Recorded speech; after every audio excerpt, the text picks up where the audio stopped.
ಕನ್ನಡ ಚಿತ್ರರಂಗದ ಕಿರೀಟದಂತಿರುವ ಕರುನಾಡ ಚಕ್ರವರ್ತಿ hattrick hero doctor Shivaraj Kumar ಅವರು ಇತ್ತೀಚೆಗೆ ಕ್ಯಾನ್ಸರ್ನಿಂದ ಬಳಲಿ ಅಮೆರಿಕಾಗೆ ತೆರಳಿ ಯಶಸ್ವಿಯಾಗಿ ಶಸ್ತ್ರಚಿಕಿತ್ಸೆ ಮಾಡಿಸಿಕೊಂಡು ತನ್ನ ಆತ್ಮಸ್ಥೈರ್ಯದ ಬಲದಿಂದ ಹಾಗೂ ಕೋಟ್ಯಾಂತರ ಅಭಿಮಾನಿಗಳ ಶುಭ ಹಾರೈಕೆಯಿಂದ ಕ್ಯಾನ್ಸರ್ ಮುಕ್ತರಾಗಿ ಭಾರತಕ್ಕೆ ಮರಳಿದ್ದು ತಮಗೆಲ್ಲರಿಗೂ ತಿಳಿದ ವಿಚಾರವಾಗಿದೆ. ಸ್ನೇಹಿತರೆ, ಕ್ಯಾನ್ಸರ್ ಇದ್ದರೂ ಚಿತ್ರರಂಗದ ಮೇಲಿನ ಬದ್ಧತೆ ಹಾಗೂ ತನ್ನ ನಿರ್ಮಾಪಕರುಗಳಿಗೆ, ನಿರ್ದೇಶಕರುಗಳಿಗೆ ಹಾಗೂ ಚಿತ್ರತಂಡಕ್ಕೆ ತೊಂದರೆಯಾಗಬಾರದು ಎಂಬ ಸದುದ್ದೇಶದಿಂದ ಕ್ಯಾನ್ಸರ್ ನಡುವೆಯೂ 45 ಹೆಸರಿನ ಸಿನಿಮಾ ಹಾಗೂ ಡಿಕೆಡಿ ರಿಯಾಲಿಟಿ ಶೋ ಚಿತ್ರೀಕರಣದಲ್ಲಿ ಭಾಗವಹಿಸಿ ಚಿತ್ರೀಕರಣ ಮುಗಿಸಿಕೊಟ್ಟ ನಂತರವೇ ಅಮೆರಿಕಾಗೆ ಚಿಕಿತ್ಸೆಗೆ ತೆರಳಿದ ಶಿವಣ್ಣ ತಮ್ಮ ಮೇರು ವ್ಯಕ್ತಿತ್ವವನ್ನು ಪ್ರದರ್ಶಿಸಿದರು.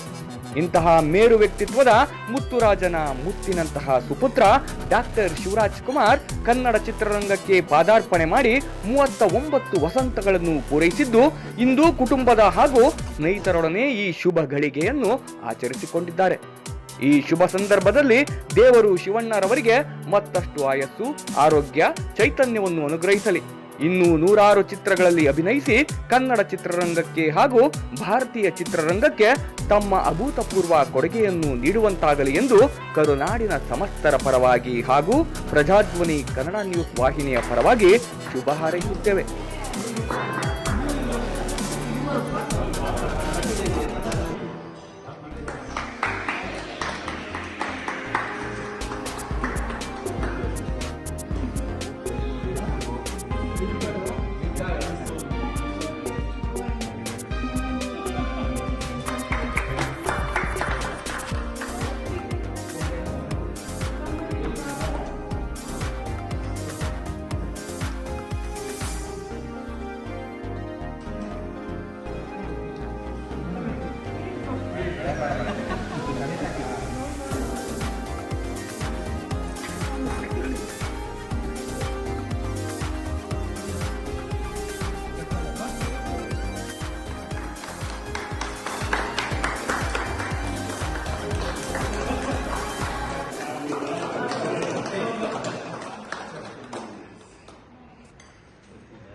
ಸೂಪರ್ ಅದು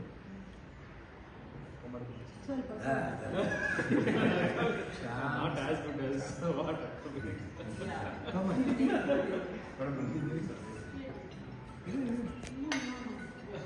I'm ಸಾಕು ಮಾಡಿ they won't eat darling.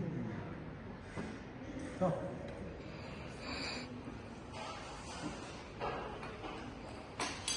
ಇನ್ನೂ ನಮ್ಮ ಚಾನೆಲನ್ನು ಸಬ್ಸ್ಕ್ರೈಬ್ ಮಾಡಿಲ್ಲ, ಕೂಡಲೇ ಡಿಜಿಟಲ್ನ ಎಲ್ಲ ಮಾಧ್ಯಮಗಳ ಮುಖೇನ ಕೂಡಲೇ ಸಬ್ಸ್ಕ್ರೈಬ್ ಹಾಗೂ ಫಾಲೋ, ಲೈಕ್ ಮಾಡಿ ಬೆಂಬಲಿಸಲು